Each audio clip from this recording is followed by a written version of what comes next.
아멘, 아멘. 오늘 말씀은 32절부터 32절부터 34절까지 예루살렘으로 올라가시는 도중에 예수님께서 제자들에게 당신이 예루살렘에서 당하실 일, 곧 죽으시고 사흘 만에 부활하실 것을 세 번째로 예고하신 이야기와, 그리고 야고보와 요한이 예수님께 고위직을 청탁한 일과 그것 때문에 화가 난 제자들의 모습, 그러한 주님께 으뜸이 되려면, 큰 자가 되려면 섬겨야 하는 자가, 섬기는 종이 돼야 한다. 아주 대조적인 교훈을 하십니다. 최고로 으뜸이 되는 자들에게 낮아지고 종이 돼야 한다. 완전히 대칭되는 말씀해 주신 것을 봅니다. 34절까지를 보면 죽음과 부활을 세 번째 이르시다. 제목이 그렇게 되어 있죠. 그 문단이 노골적으로, 명시적으로 아주 분명하게 세 번째로 죽으시고 부활할 것을 예언하신 내용이죠. 32절에 보면 예수님께서는 예루살렘으로 올라가시는 모습을 본문은 매우 인상 깊게 언급하고 있습니다. 여기서 예루살렘으로 상경하는 장면은 6월절 순례 명절을 위한 여행이었지만 사실은 예수님께서 죽으심과 부활을 위한 마지막 여행이었고 죽음으로 향한 관문으로 들어가는 여행이었다. 그렇게 볼 수 있습니다.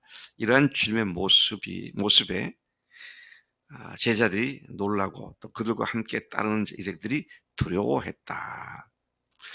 그래서 평상시에는 예수님과 제자들이 갈 때 보면 아마 예수님 좌우 전후에 이렇게 예수님을 둘러싸고 교행하지 않았을까.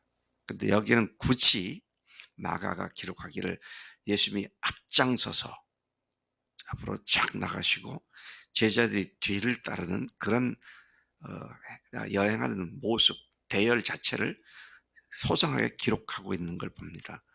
아마 이것은 예수님께서 담대히 죽음을 향해서 올라가시는 장면을 묘사한 것이 아닌가. 근데 그 모습을 보고 제자들이 놀랬고 무리들이 두려워했다. 그런 말씀을 기록하고 있는 것을 봅니다.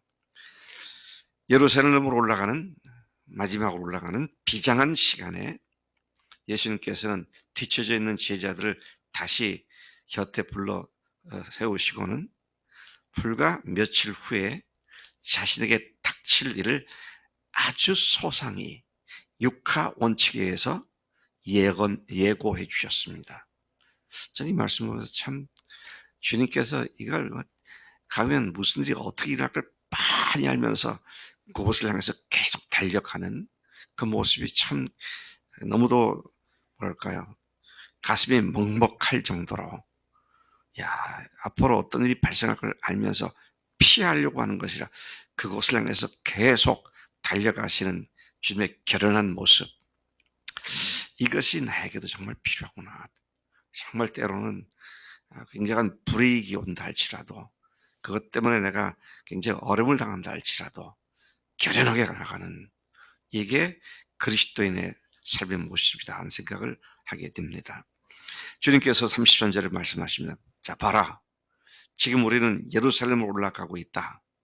거기서 인자는, 이제 예수님이 당신을 얘기하는 말씀이죠. 에스겔이나 이런 데서 메시아를 인자로 부른다는 말씀이 나오는데, 인자는 대제사장들과 율법학자들의 손에 넘겨지게 될 것이다. 그들은 나에게 사형 선고를 내린 후에 그 다음에는 이방인들에게 나를 넘겨줄 것이다. 나를 넘겨받은 이방인들은 나를 조롱하고 침뱉고 채찍질하고 죽일 것이다. 그러나 나는 3일 만에 다시 살아날 것이다.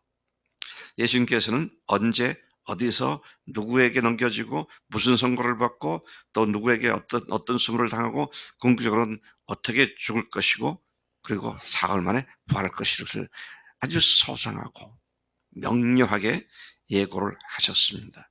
더 이상 모호하지 않게, 더 이상 헷갈리지 않게 분명히 말씀하신 것이죠.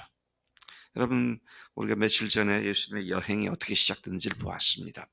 갈릴리 호수로부터, 갈릴리로부터 요단강 동편으로 건너가서 예루살렘 쪽으로 해서 남하했고, 오늘 말씀 다음 46절 이하 보면 여리고에 도착을 하는, 근데 지금 아직 여리고에 도착하기 직전에 요단강 동편 베레아에서 지금 이 말씀을 하신 것으로 추정되어집니다. 그리고는 내일 말씀 오면 여리고로 건너가셨고, 여리고는 사해 바로 북쪽에 있는 도시이면서 남쪽에서 올라오면 사해를 끼고 동편에서 올라오다가 다시 유대 땅으로 건너가는 첫 번째 나루터가 있고 그런 도시죠. 자, 그런데 이제 예루살렘에서 여리고까지는 아주 거리가 짧습니다. 그렇게 멀지가 않아요. 그러니까 죽음의 문턱 바로 코앞까지 오신 상태에서 내가 거기 가게 되면 이런 사람들에게 이렇게 당하고 이렇게 죽을 거, 그다음에 사흘 만에 다시 살아난다. 주님은 더 이상 제자들에게 당신이 죽으시고 부활하실 것을 더 이상 예고할 시간도 없이 바로 코앞에서 다시 세 번째로 명시적으로 말씀하신 것이죠. 자, 이 말씀을 하시는 주님의 심정이 얼마나 비장하셨을까, 그런 생각을 해보게 됩니다. 예수님께서, 퀴즈를 한번 내볼게요. 예수님께서 십자가를 즐거이 지셨다, 아니면 가급적으면 피하고 싶고 괴로운 십자가였다, 전자입니까 후자입니까? 후자예요. 후자예요. 왜요? 십자가의 고통이 너무 심할 것 같으니까? 아닙니다. 손에 막히고 채찍에 맞고 너무너무 힘들 것 같은 그런 것 때문이 아니고요. 온 인류의 죄를 한꺼번에 당신의 몸에 다 집어넣는 이 어마어마한 중압감이 주님을 참으로 어렵게 만들고, 할 수만 있으면 이 잔을 내게서 지나가게 해달라고 그런 기도를 할 만큼. 그러니까 죄는요, 여러분들과 저의 죄는 얼마나 무서운 거냐면 하나님조차도 두려워하며 피하기를 원했던 그 형벌을 피하기를 원하셨던. 근데 우리는 죄를 짓고도 뻔뻔해요. 참 주님 앞에 보면 얼마나 악한지 모르겠어요. 자, 이런 측면에서 주님의 모습에 대조되는 내 모습을 철저히 회개하는 삶이 되어야겠다, 그런 생각을 하지 않을 수 없는 것입니다. 35절부터 45절, 이 비장한 주님의 말씀을 들은 제자들의 반응입니다. 기가 찹니다. 네, 기가 차요.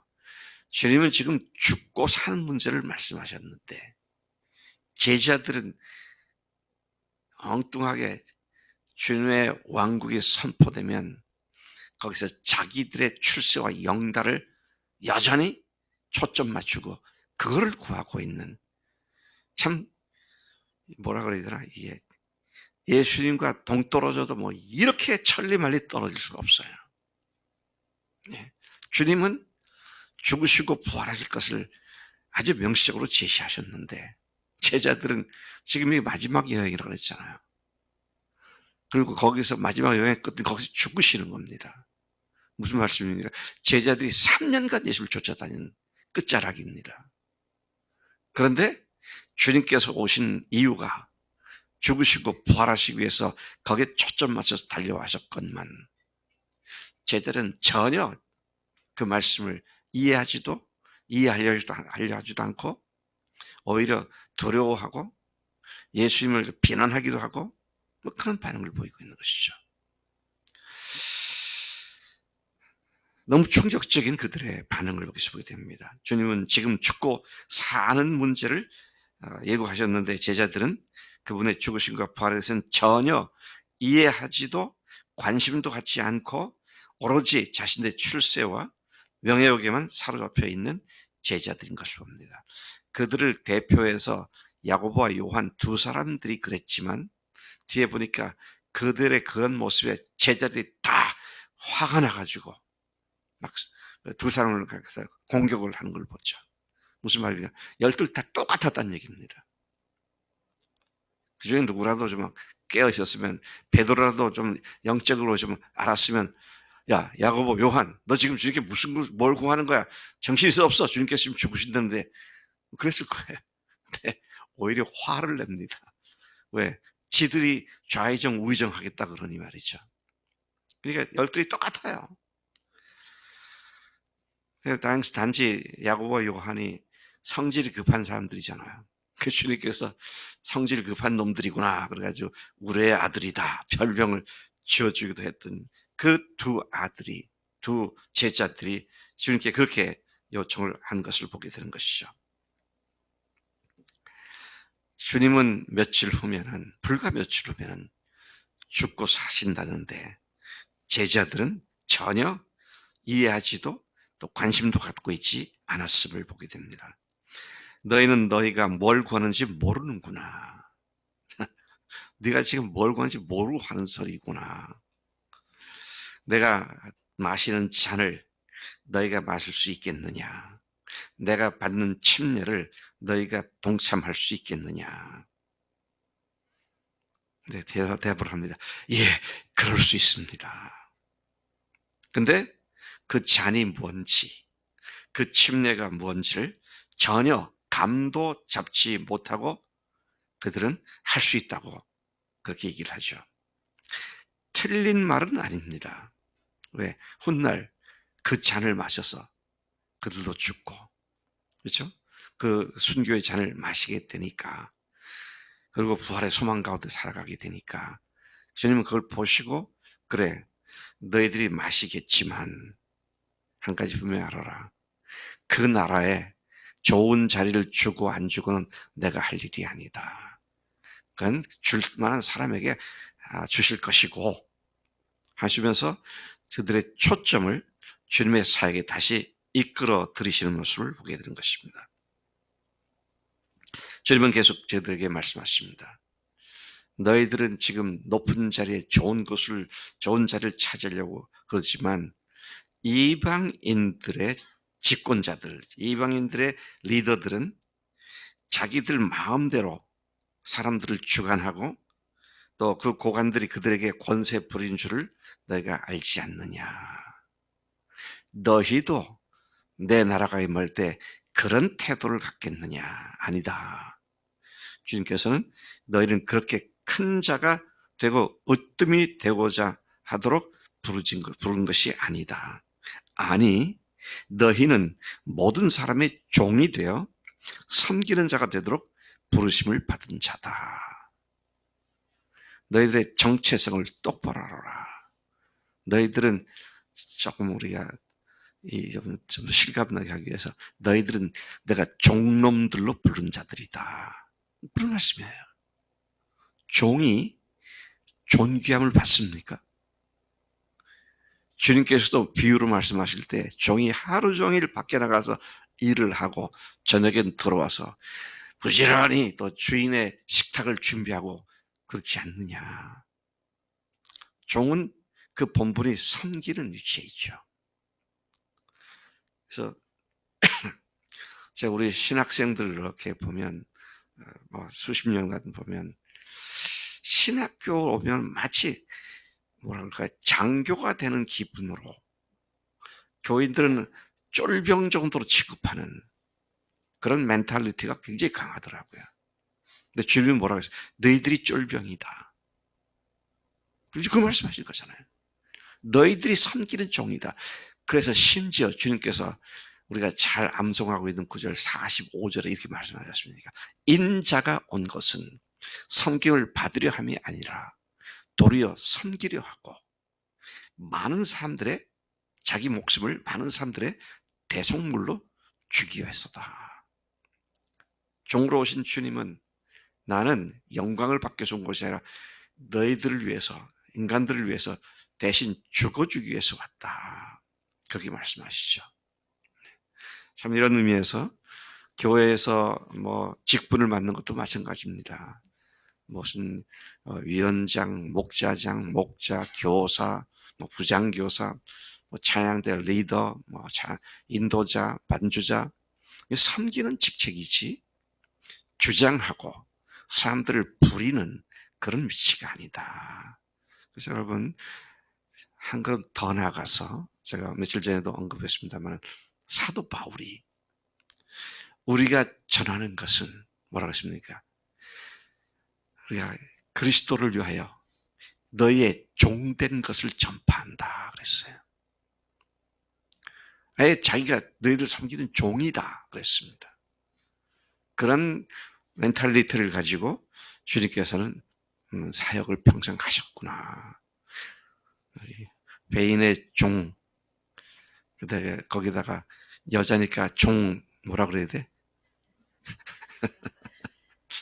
예, 영광이 아니라 참 섬김의 낮아짐의 종의 도.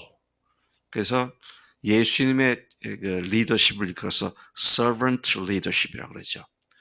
종된 지도자, 섬기는 지도자. 하나님 아버지 감사합니다. 이 아침에 예수님과 제자들의 대조적인 모습을 보면서 오늘 우리가 어떻게 우리의 정체성을 가지고 사람들을 섬기며 주님을 섬기는 종으로 살아가야 할지를 다시 도전해 주시고 일깨워 주심 감사합니다.